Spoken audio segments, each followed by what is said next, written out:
Welcome to Everyday Entrepreneurs Everywhere with your host, Chris Parker. Well, hello, this is Chris Parker back, and I have an amazing guest that I've known for quite some time, Graeme Newell. Graeme has been kind enough even to come over to the Netherlands, where I'm at, to present at events and stand in front of customer experience leader conferences. His company, 602 Communications, is in the, I think what used to be called the neuro marketing, but sort of the brain marketing. But I'll let you tell more about that. Welcome, Graeme. Delighted to have you here. Chris, so good to be here. Thank you so much for inviting me. I love the purpose of what you're doing here, and I think those opportunities for all of us to do our craft better, to be able to work better, that's a pretty exciting thing and something we all need now, particularly in this time of COVID. Well, thank you for being here. So Graeme, can you tell us a little bit about, and I know it's a stacked question, but who are you, what do you do, and maybe most importantly, why do you do what you do? Sure. Well, I'm a neuromarketing expert, and what I do is I help people to make better decisions. My thing is all about peeking inside their brain right as they're making those really critical decisions. So, for all of us, all of our opportunities to make those decisions were honed out on the African savanna over the last few million years, and they were basically just about survival is what they were about. Well, we've only been civilized for about 10,000 years, and we think that we're making these incredibly conscious decisions, but what we know is we're really doing it more from our gut. So what I am really passionate about is making those decisions in a way that's measured, that not trusting your gut thing, and working to make decisions on the data that are really going to be better. Because right now, what we know is our decision-making process tends to come from our instinct, and oftentimes that's been optimized for simply survival, and we've got to up our game to get more civilized. Yeah, well, that was sort of the face I made a little bit. It's like, I'm not sure if we're really that civilized, actually. So it's, I think maybe some of it is. But, and what motivates you? Why is this meaningful to you? It's so meaningful, Chris, because I don't know if you've seen this in your life, but have you ever made those decisions where you kind of look back and you kind of go, what was I thinking? How did I ever do that? And, I've had those experiences in my life as well. And we've all been at business meetings and stuff where everybody in the room goes, what is he doing? How can he do this? And, it seems as though we all go a little bit crazy sometimes when we make these decisions. Now, we can see it in hindsight, but we can't see it on the front end. So what really makes me passionate about this is making better decisions in my own life, but to truly understand what that process is about, so that all of us, whether it's our jobs or our kids or our leisure time or whatever it is, we can make better decisions on this. And I'm just fascinated by the psychology of it. Yeah, I think your decision making is because there's different parts of the brain and of course in different contexts. I've heard, maybe you know better about it, like when you're stressed, that actually, chemically, and I think oxygen levels go down, and your IQ can even go down up to 10 points in periods of stress and chronic stress. And of course, that's going to impact your decision making. So it's the whole, context around that. So how, in your business, how do you help businesses make decisions based on neuromarketing? Can you just paint that picture a little bit for me? Sure. I've spent years and years and years taking people. We throw them inside of an fMRI, or we put EEG headsets on them, and then we ask them to make critical decisions, and we can watch their brain as they do it. And what we can clearly see is that we'll ask them something like, "Hey, we'd like you to decide on whether you want to do A or B," and they'll go, "Oh, definitely A is what I want." And then we can look at their brain scan and kind of go, "Wow, you really want to do B," and you're kidding yourself into thinking that you want to do A. So what we have a tendency to do is we have a tendency to make decisions based on what we feel our best self should do. We all have this image of ourself that we believe, we're this good father or a great businessman, or we're cool under pressure, or whatever it is. And we tend to make decisions where we will listen to those things of what we want to be as opposed to who we are. And so what I love is that this technology kind of gets down to, you're freaked out right now and you don't even realize it, and we can see that in your brain. Yeah, it's it reminds me a little bit of, I think it's Thinking Fast and Slow by Daniel Kahneman, if you know that. So, it's a great book. Daniel Kahneman and Amos Tversky really took this whole idea of behavioral economics and behavioral finance and took it really to the next level. They showed that all of us make decisions based on our instinct. We thought it was reason before, but what they were able to show very clearly over a lifetime of work is that all of us are just big balls of instinct walking around. And we make decisions based on survival, not necessarily what's best for us. So is your premise to become more rational or become more in tune with your instinct, or both? I am definitely to become more rational. There's a lot of people that are kind of like, I just trust my gut. I just know, what's going on in here. And I sometimes the data tries to distract me. I'm the exact opposite. Listen to the data. The data will usually do a better job of deciding than you will. And, after sticking people in brain scanners for years and years and asking them to make these decisions, the decisions that we make when we get under pressure or stress are crazy bad. Just terrible, particularly now during COVID times. Like one of the things that's happening right now is a lot of people have seen their portfolios go down or seen their businesses fall. And the knee-jerk reaction is to do something. Is what it is. And that's the fight or flight response, because that kept us alive out on the African savannah. You either ran away or you fought, is what you did when that threat happened. Well, maybe the best thing to do is nothing. But what you got to realize is your subconscious brain is going to fight you on that every step of the way. And so you've got to take over that instinct and go, I've got to stick to my plan, is what I've got to do. Yeah.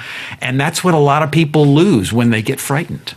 They say, they start bolting in front of fast moving cars like animals and things. It's something I've been working on and it might be contradictory to your call it mindfulness. I've been focusing on some meditation, every morning and things like that, and really just to calm my brain, calm my system in order before I get into the day and decide what to do. So maybe that's my way of getting more rational. It's just calming. That sounds wonderful. Now, what does that give you? How does that work for you? Well, it's COVID time, and it's uncertain. I shared with you before we started that 4 people in our social surroundings have passed away from the virus. So there's this threats out there, financially, the macroeconomic situations, you can't just ignore that, I don't think, because it's there. And so what I've been doing is really, focusing on getting sleep. There's all the basic stuff that I knew I should have done, and COVID has given me the motivation to do it. Get sleep, don't screen before you sleep. When I wake up, I'm doing this intermittent fasting thing, just trying to cleanse my body. I really try before I even do my daily to-do list to do a 25-minute guided meditation. Good for you. And I don't say it gives me any answers, but it does let me get in tune with something I believe, that if something really doesn't feel good, it won't end well. But if something doesn't feel good, then you can start looking at the data. And maybe this is where it connects back. And it's like, well, something's off about this. I have this itch, and so let me go back and maybe review my assumptions, review the data. So that's, I know. But are you, is that part of your story, or are you just purely a data levels all arguments guy? I'm a firm believer that you got to calm down that monkey brain, particularly during these times of fear, in order for the right decision to avail itself. So I think what you're doing is amazingly great, particularly doing it in the morning. It gives you that opportunity to begin the day when you're fresh, when you're ready to make those decisions at a time that is going to allow your brain to bring that data in and to really be able to do something that's going to be effective. It's so easy for us to get off track. We get scared and we start doing crazy things. And combine it with some other tools like Trello and Kanban boards. So I know that everything I need to do is registered somewhere, and then I don't have to worry about it when I'm having breakfast or getting the boys ready for school, and do my meditation, and then I'm off, and then the productivity is great. So it's lovely. So you have mentioned that you before, so I know a bit about your business, that you're shifting even industries and going much more into financial services. So I'm curious, how do you maintain focus on the right industry or customer, persona, or even product that you're putting out there, because of course everything's changing. And you seem to be very deliberate, and I've always been impressed with that about you. Very deliberate about what you're working on. How do you do that? I made a change over the last little while, going from the media sector to the financial services sector. And what I looked for was a very specific list of things. First of all, I was looking for something that I was passionate about. And I'm very passionate about financial literacy. I truly believe that you can change people's lives by teaching them simple money skills, simple ways to save, to avoid spending, that can change lives, that can put kids through college and allow people to retire. So I'm very passionate about that. I was also looking for somebody who had a big problem. And that's what I tend to do, is I don't go after what the industry is. I look for the industry that has the biggest problems. And right now, there's huge problems in this industry. And then finally, what I look for is people who have the money to pay me. That's important as well. I'm going to go into a sector where they're going to have the resources and the meetings and they're going to be able to afford it. And then I look for those three. But what I try to do is follow the problem. Don't follow what I do. Follow the pain that my customers are having. And how do you help these financial services organizations with the problem? So what do you bring to them, or what is the transformation that you provide? What I really bring to them is a set of tools that helps them to make smarter decisions. So whether you're a CFO, whether you're in financial service or whatever it is, we usually make money decisions with our gut. I show them and teach them that that's the wrong way to do it. That the way that you've got to do it is to come back to the data. And most importantly, how to recognize when a bad decision might be becoming. I teach them to recognize behaviors that go, you're about to make a bad decision because here's what you're doing.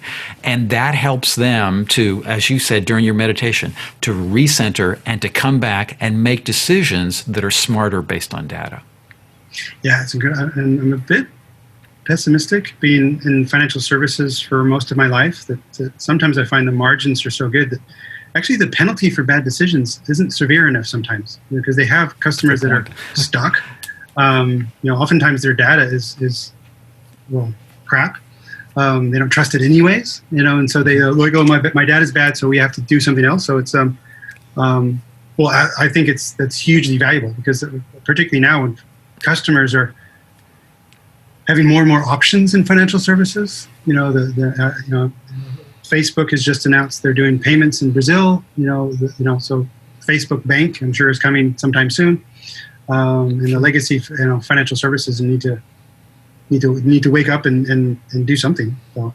Yeah. And Chris, what it's about is really making a plan and then working your plan, sticking to the plan that you make. So you need to plan before you begin. Okay, when things go crazy, when things go south on me, here's what I would do. And you need to think those through before you get into the middle of it, because once you get into the middle of it, you're crazy and you're going to make bad decisions. So it's looking at the upside, the downside, if it works and if it doesn't work. Most of us have this predilection where we get this plan and we just assume it's going to work. It's absolutely going to work. You look at businesses and we kind of go, I'm going to start a business and it's absolutely going to work. Well, what we know is that probably 9 out of 10 businesses don't work. And so have you planned for when it doesn't work, here's what I'm going to do, and then sticking to that plan. And I guess also knowing when to change the plan. When the data says, hey, the assumptions you made have changed or have been proven false. Correct. But and what exactly is that paradigm for you? What do you say? This is when I'm going to evaluate it, and when I see this, I'm out, and do that before the crisis. Yeah. Yeah, I think it was Taiwan that I heard about as a nation who, based on the SARS or whatever, they were prepared. They had the face masks and everything. So when this came, they just said, okay, plan 4, implement, and off they go. So it's, I wish maybe the rest of humanity will be more prepared next time. So coming back to your business, unless you wanted to add something? No, that's good. Yeah, coming back to your business, you have made a deliberate plan to change industries. And and financial services are not known for quick decision making or adopting new paradigms easily. So I'm just curious, how do you go about growing that business? Into a, your background, I think, is more in media, and that's a little different than financial services and banking. How does one enter a new industry like that? What's the plan? What I did, Chris, is I looked back to what I had some experience on. So in the media world, I had done hundreds and hundreds of studies that looked at this brain science, right. and we were applying it to advertising and marketing. And what I knew was it was just a tiny turn for me to move it into making financial decisions as opposed to making advertising decisions. And so I had a lot of experience in this, and it ended up working out really well to do that. And that's what I recommend from all folks. If you've got to change sectors or move to something, take that skill that you already have and then do research to find out specifically how that can apply to the other sectors. Now, what that's about is reaching out to a lot of people. Again, what I looked for was a problem. And I reached out to people that were in financial services and basically said, tell me the most bleeding, horrible, terrible problem that your industry has that's costing you millions of dollars. And I probably interviewed 100 people is what I did. And by the time I got done, I clearly knew exactly where to go. But what I do is follow the fear, follow the worry. That's where the opportunity is. And how few people actually do that sort of customer validation up front. So it's brilliant. So,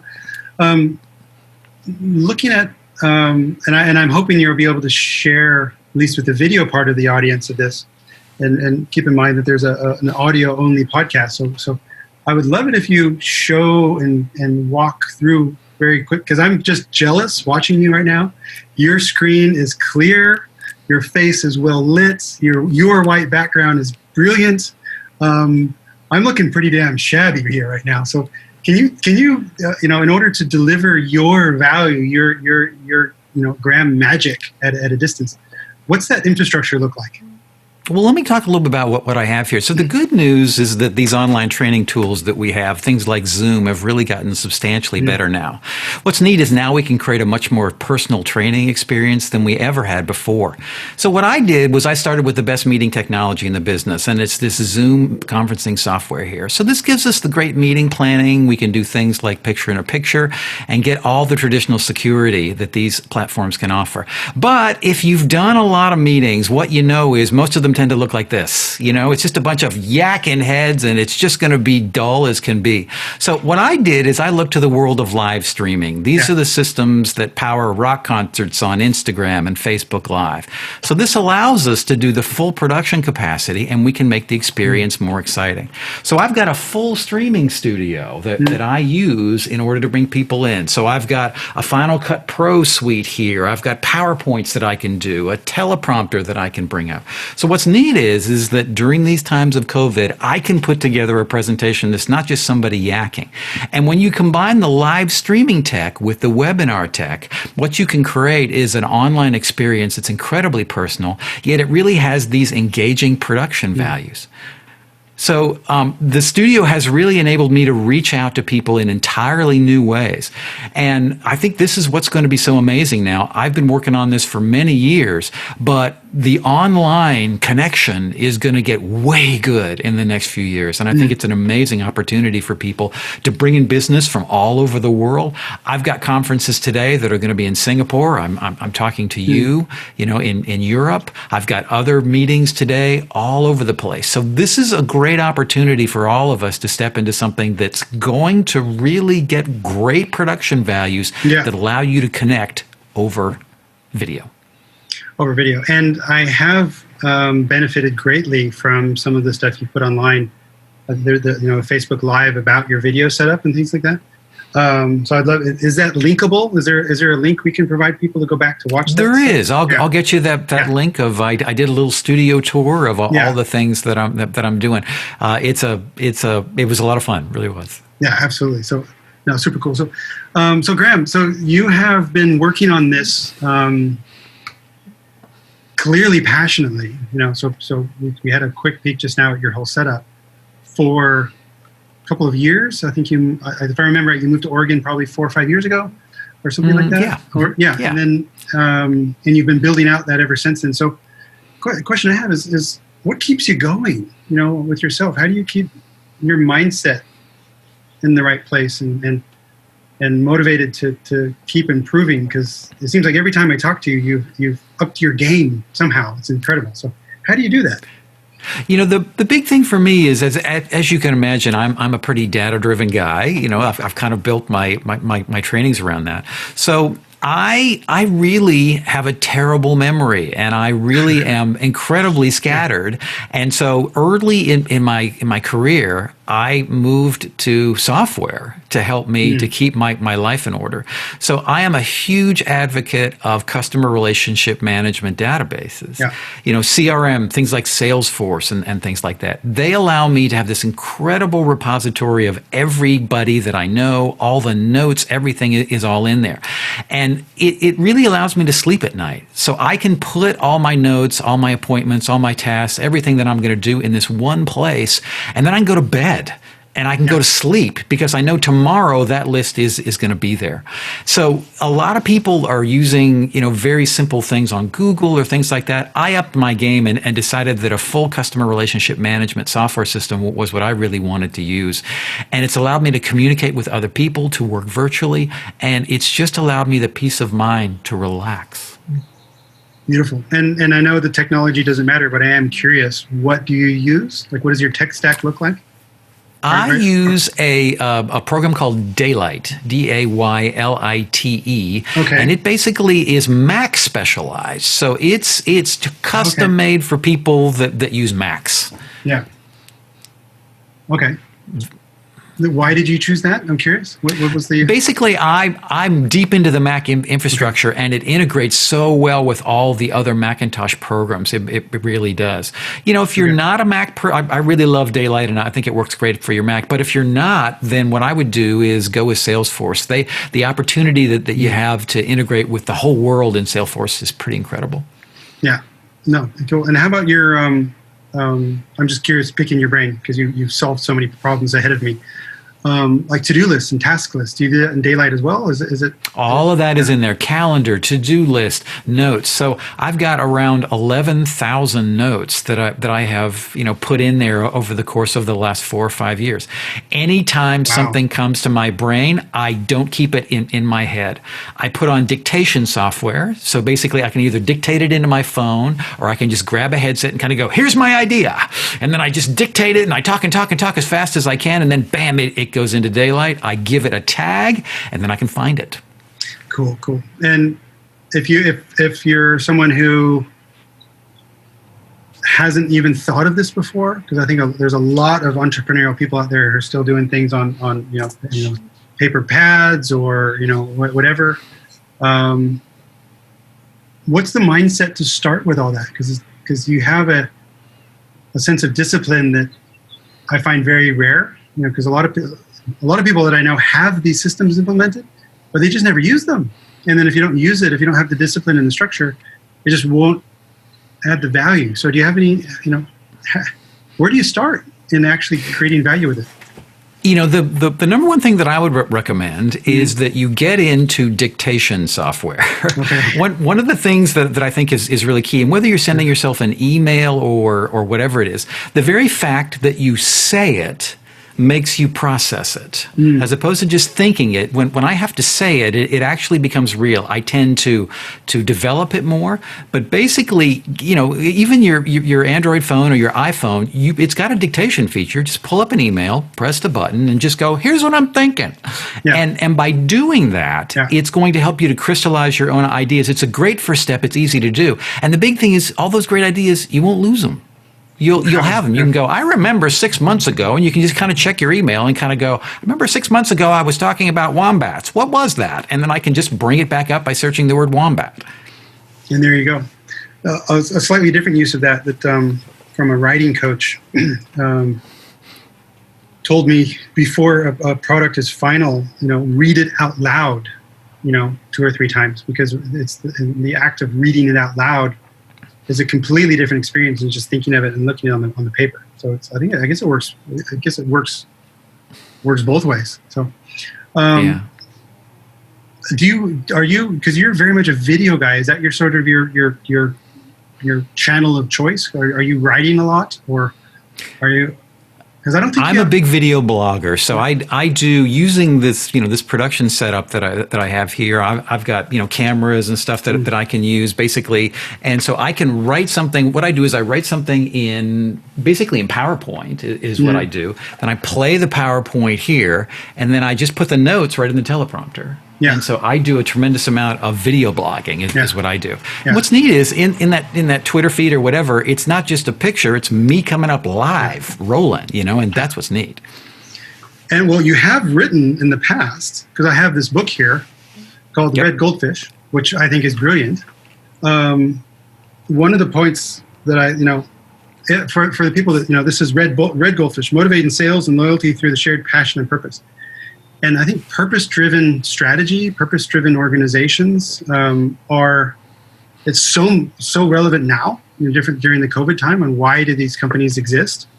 And so Red Goldfish, I highly recommend. And what I really like about it is it is the purpose in here is so many of the purpose statements of companies that I love. Like there's Southwest Airlines, to connect people to what's important in their lives through friendly, reliable, and low-cost air travel. And they do that. And I love Southwest. I'm so sad they don't exist in Europe. So how did this come about? And is this related to your current work at all, or can you make a connection there for people? I'll put the link. It absolutely is, because these are about these decisions that we make about what are going to be the central focus of our business. And typically what we tend to do is we tend to look at our own needs. We kind of say, well, what's your business all about? Well, I want high sales, or I want to have great customer service. Well, that's what you do. It's not what your product does to fulfill your customers' lives. So I've spent a lot of time over the years helping people make these kind of big decisions like this. And when Stan and I got together to work on this book, what we found is that everyone was pretty self-obsessed, and they had not taken that next leap to move into something that really got down to that gut level core values that are at the essence of who we are. I'm big into this instinctual, decisions that we make, and I know that most of our decisions come from there. Well, when you give those things to people that are about helping their family or helping them to prosper or things like that, those are things that don't just satisfy your conscious brain. They also celebrate and they help your heart to really make that decision, because they're so true to the core of human existence. So this gets back to a lot of the brain research that I've done. You take something like a little kid and put them on screen, everybody's brain lights up, because we're hardwired for those values to look after our families. Companies that can tap into those core motivations of the reason why we are on this planet, those are the ones that do well. The reason I'm sort of grinning to myself is I think you've maybe have chosen the most difficult industry then to focus on. If you're looking for the self-obsessed, I think the definition of that is financial services. There's such opportunity and such, there's problem statements there. So I love it. So all my banking, financial services, leasing, credit, factoring friends that are watching this, there is hope.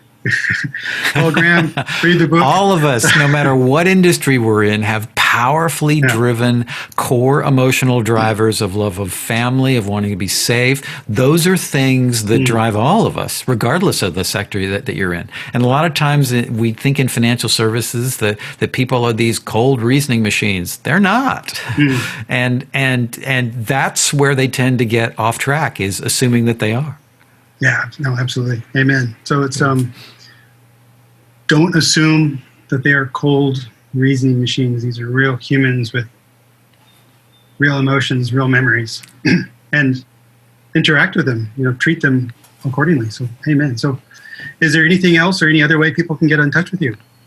Sure. You can reach me at graemenewell.com, and the Graeme is spelled a little bit differently. It's Graeme Newell.com. And there I've got a whole bunch of videos on decision making, on all great videos that folks can just take, a great place to do some learning. Beautiful. I'll put that in there. So Graeme, thank you so much. Learn more at ebillion.com/podcast.